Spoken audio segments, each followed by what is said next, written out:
So myself BNB Vaidehi. Now I would like to discuss about anti-amoebic agents. Amoebiasis is one of the disease caused by protozoan Entamoeba histolytica. So the drugs which are used for treatment of amoebiasis are called anti-amoebic agents.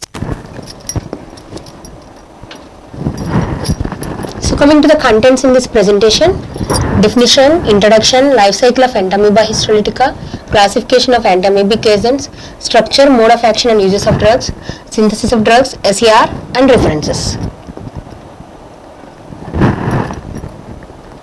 So different types of infections are there and the source for infection is also different. So some of the infections are caused by bacteria and some are caused by protozoan, some are caused by virus. So here the infection is mainly caused by protozoan. So protozoal diseases are less easily treated than bacterial infections. It means complexity of the treatment is less when compared with bacterial infections and viral infections. So here unicellular protozoal cells have metabolic process closer to human cells than bacteria. So many of anti-protozoal drugs cause serious toxic effects and most of them are not safe in pregnancy. Coming to the diseases caused by protozoans, all these are protozoal diseases: malaria,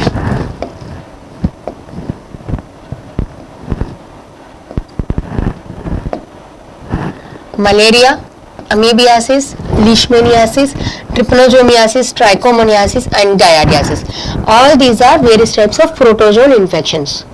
Now I would like to discuss about this amoebiasis and the drugs used for treatment of amoebiasis. Hence they are called anti-amoebic agents. So coming to amoebiasis. So before going to the drugs, first you should know about the introduction about the amoebiasis. Amoebiasis is a disease caused by Entamoeba histolytica.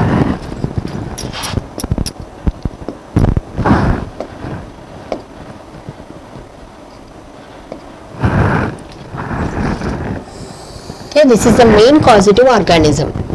So approximately 48 million individuals suffer from amoebiasis throughout the world. So at least 40,000 deaths are attributable to amoebiasis. It is ranking third among all the parasitic diseases like malaria, helminthiasis, all those.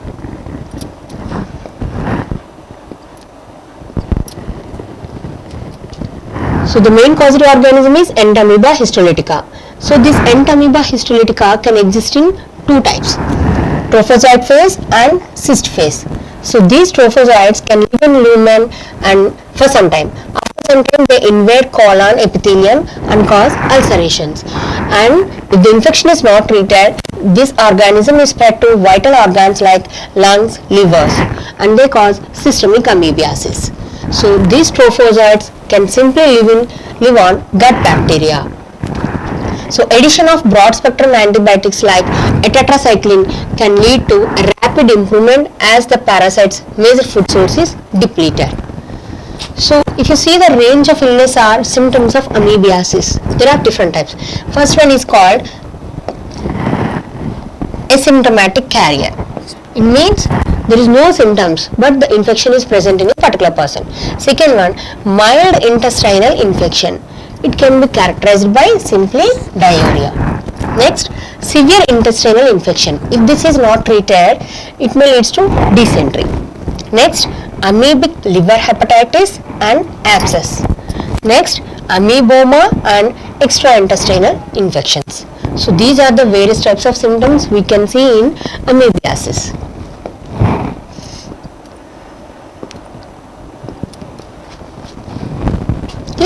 This picture is showing about the life cycle of Entamoeba histolytica, and it is indicating about the sites of action of anti-amoebic agents. So here, this is the first one. So how this amoebiasis occurs means either by taking contaminated food or water. So if the water or food is contaminated with cyst, amoebiasis occurs in a particular person. See here how this is occurred in the body. So whenever a healthy person ingests or takes a cyst See here, ingestion of cyst occurs through the oral cavity. Whenever a person takes either food or water, if that is contaminated with a cyst, so what happens? The cyst is entered into the oral cavity and it reaches the stomach through that food or water and it penetrates into the colon. See here, from stomach to ileum. So whenever it reaches ileum, here cyst to trophozoite formation occurs. See here, outer wall of the cyst is broken down here and it liberates trophozoites. So first ingestion of cyst followed by formation of trophozoites. So here these trophozoites are released. So the released trophozoites stay in the colon for a particular period. Here if treatment was started, these trophozoites, we can kill the trophozoites within the colon itself without infecting to vital organs. If the patient is not taking any treatment,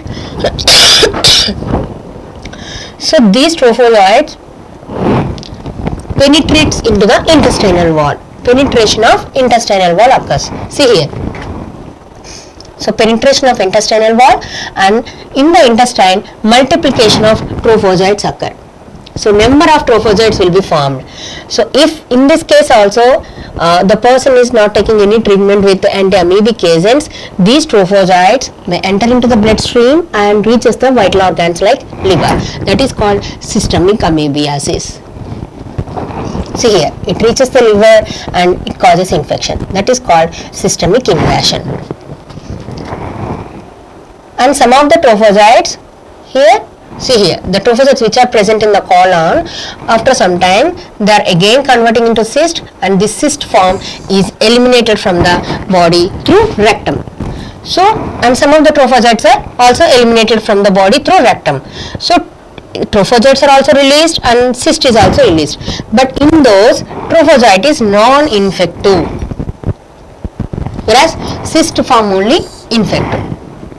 So if this cyst was entered either in the food or water, if that is consumed by any healthy person, then infection again starts. So the expelled cyst is infective and expelled trophozoite is non-infective. So in the life cycle of Entamoeba histolytica, we can take various targets for inhibiting the further spread of infection or further formation of cyst to trophozoite and trophozoite to cyst by using various drugs. Those drugs are called anti-amoebic agents. The first target is called luminal amoebicides. Why they are called luminal amoebicide?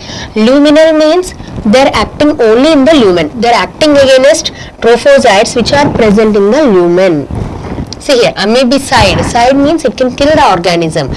Which organism? It can kill Entamoeba histolytica. That's why they are called amoebicides. So, example for luminal amoebicides, paromomycin and idoquinol. Next, systemic amoebicides. Example, chloroquine, dihydroemetin and emetin.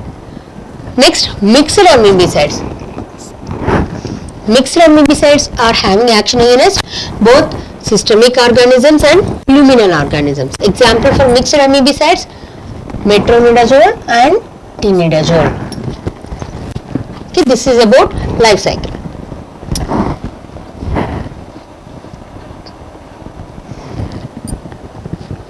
Coming to classification of anti-amoebic drugs. So, already three types are there. Mixed amoebicides, both systemic and luminal. Example, metronidazole, tinidazole. Luminal amoebicides, these are useful for treatment of asymptomatic colonization state. Means there is no symptoms in a particular person. Example, idoquinol, paromomycin, diloxanide, furoate. Next, systemic amoebicides. These drugs are useful for treating liver abscesses and intestinal wall infections caused by amoeba. Example, chloroquine, emetin and dihydroemetin.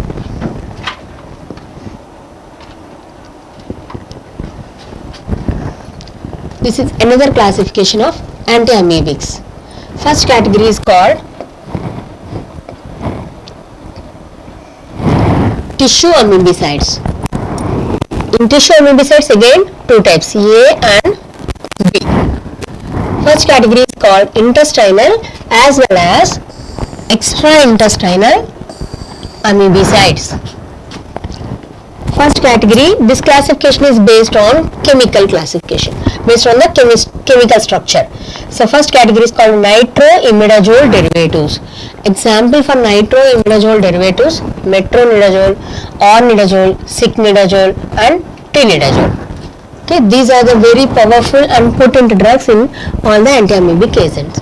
Next, alkaloids. Example for alkaloids: emetin and dihydroemetin. In second category, extraintestinal or hepatic amoebicide. Example, chloroquine. Second category is luminal amoebicides. Luminal means they can act only against trophozoites which are present in the lumen. First category is amide derivatives. Example, diloxanide furoate. Next, 8-hydroxyquinolines, idoquinol, cleoquinol. Next, antibiotics, tetracyclines, peramomycin. In all these drugs, the most important one are this nitroimidazole derivatives like metronidazole and amide derivatives like diloxanide furoate. Okay, these two drugs were widely used for treatment of amoebic infections.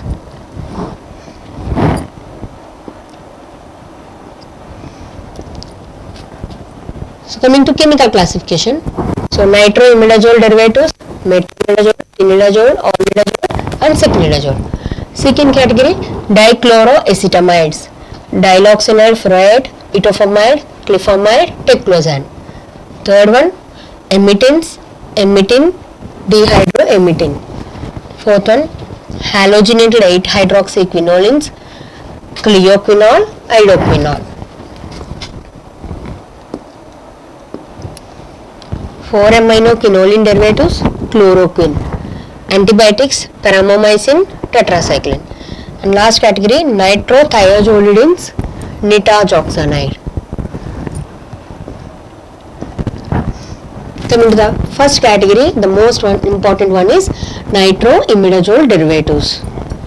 So the best examples for this category are metronidazole, tinidazole, ornidazole and cycnidazole.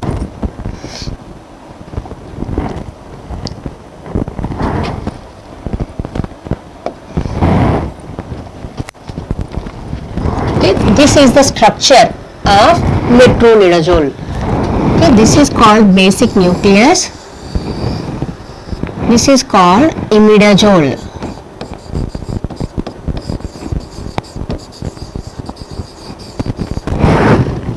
And they are called chemically 5-nitroimidazole derivatives.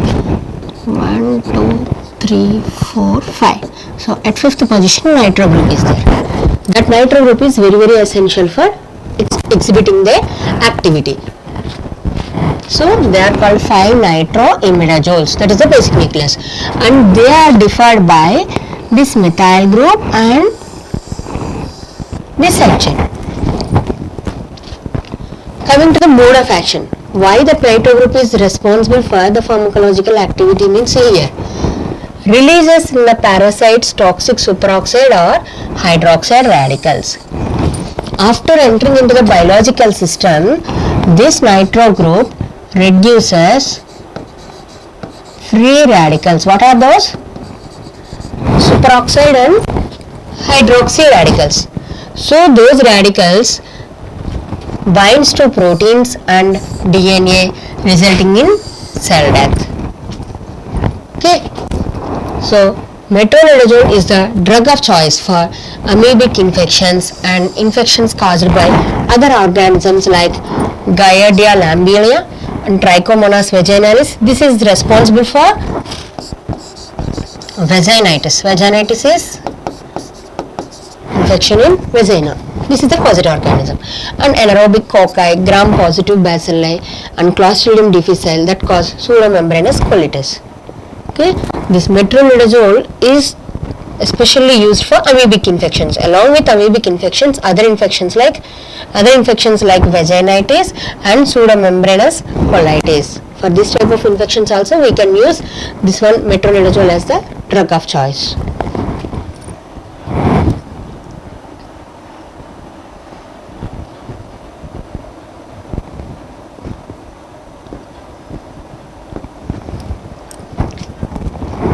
See, it kills the trophozoites and less effective against the cysts. You know already two types of organisms are there.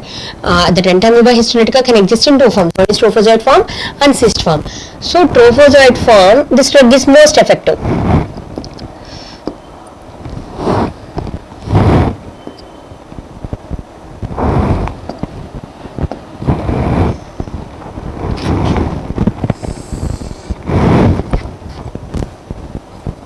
And this is most effective against the invasive amoeba and less effective against the luminal amoeba. Okay, because this is called systemic mixed amoebicide, so it can show their action against both systemic organisms and organisms which are present in the luminal. So it is usually administered with luminal amoebicide. This is less effective against luminal amoeba. It is showing action, but it is less when compared with the systemic organisms. So this drug should be given in combination with the luminal amoebicide like idoquinol or paramomycin. Okay, if you give that combination, the treatment is most effective.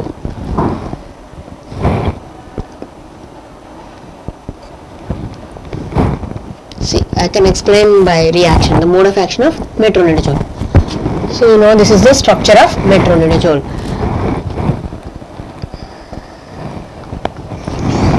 Nitro group present at 5th position is responsible for pharmacological activity. See here. So in presence of ferredoxin, this nitro is first reduced to and move to nitroxide radicals. So this is called nitro radical anion. This is again reduced to nitroso. So this nitroso combine with the non-protein thiols and form hydroxylamine, and these also produce reactive oxygen species, so which can produce oxygen damage. So in that way it will produce superoxide and hydroxide radicals. Those radicals damage the essential proteins and DNA which are required for cell synthesis. In that way it can kill the Anti-Amoeba histolytica.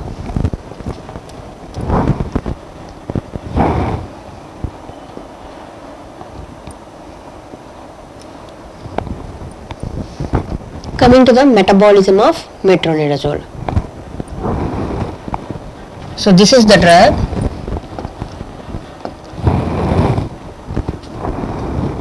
Okay, we are administering this metronidazole.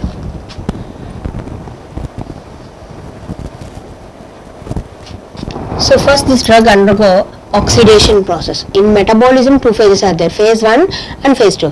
First drug undergo metabolism by phase 1 process like either oxidation, reduction or hydrolysis. So first this drug undergo oxidation process. See here, alcohol is converting into acid. So the resulting product is called 1-metronidazole acetic acid. This is one metabolite formed from metronidazole. See second one. This is called 2-hydroxymetronidazole. It means the methyl group can undergo hydroxylation process and converting into 2-hydroxymetronidazole. Next, it can undergo phase 2 metabolism also. In phase 2 metabolism, conjugations are there. Sulfate conjugation, acetyl conjugation, glucuronide conjugation. Among those, this metronidazole undergo glucuronide conjugation. It combines with UDP glucuronide and form metronidazole glucuronide. So the drug is converting into a water soluble metabolite by undergoing a metabolism called either by oxidation or by hydroxylation or by glucuronide conjugation. These are the resulting metabolites which are formed from metronidazole. What are those? Metronidazole 1-acetic acid, 2-hydroxymetronidazole, metronidazole glucuronide.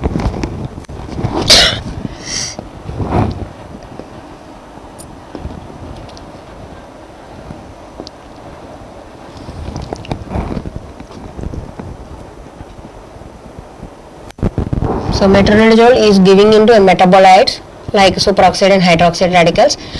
How those radicals are produced? By using a ferredoxin. This ferredoxin is reduced to ferredoxin. So this is reduced to again oxidizer form, and here a drug is converting into superoxide and hydroxide radicals. Those radicals damage DNA. How it damages DNA? It produces scissions in DNA. those radicals causes breaks in DNA. See here, this part is not appearing here. Here there is no continuation of long chain DNA. Those radicals damage the DNA, so scissions are produced.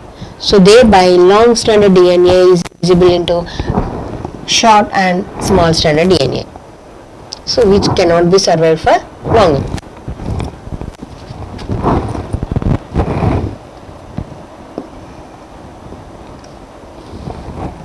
Next one is called Tinidazole. This is also another example for nitroimidazole derivative.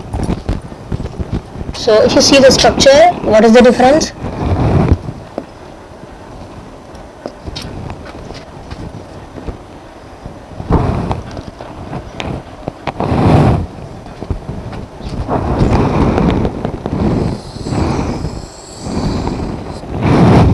So that is the only difference with metronidazole and tinidazole.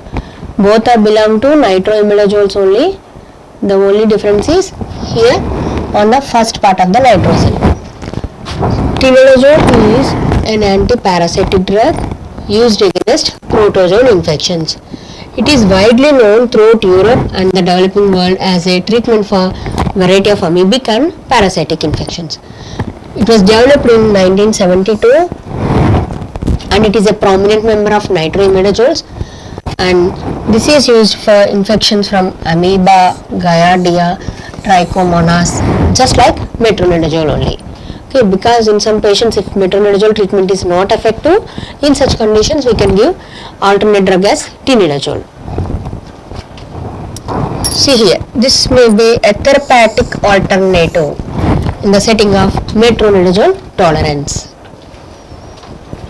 Okay, and along with amoebic infections, this can also be used for bacterial infections as a part of combination therapy for Helicobacter pylori eradication protocols in treatment of ulcer, because Helicobacter pylori is responsible for causing ulcer. Okay, in treatment of that ulcer which was caused by Helicobacter pylori infections, treatment can be given along with the tinidazole. Okay, with proton pump inhibitors. The half-life elimination is 13.2 plus or minus 1.4 hours, and plasma half-life of drug is 12 to 14 hours. See here, drinking alcohol while taking tinidazole causes an unpleasant disulfiram-like reactions like nausea, vomiting, headache, increased blood pressure, that is nothing but BP, flushing, shortness of breath. So alcohol consumption can be avoided while taking this drug like tinidazole.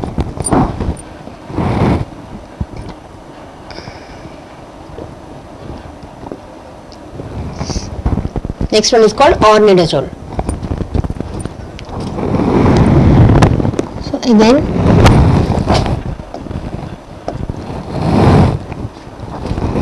ornidazole is having a chlorohydroxy side chain on N1. That is the difference. So this is an antibiotic used to treat some protozoan infections. It has also been investigated for use in Crohn's disease. Okay, this drug is having some specific use. This is used for Crohn's disease after bowel resection. See here, after passive absorption into bacterial cell, the nitro group of ornidazole is reduced to amine. The mode of action is same as that of metronidazole and tinidazole, and O2 is reduced to NH2, then it is reduced to hydroxide and superoxide radicals. But this is showing more action against anaerobic bacteria like Streptococcus, Clostridium fragalis, Prevotella, Porphyromonas and Fusobacterium species, as well as protozoans. It is showing action against anaerobic bacteria and amoebic also. So like Entamoeba histolytica, Trichomonas and Giardia. So here whenever bacterial and amoebic infection is there, we can prefer this ornidazole as the best agent for treatment of infection.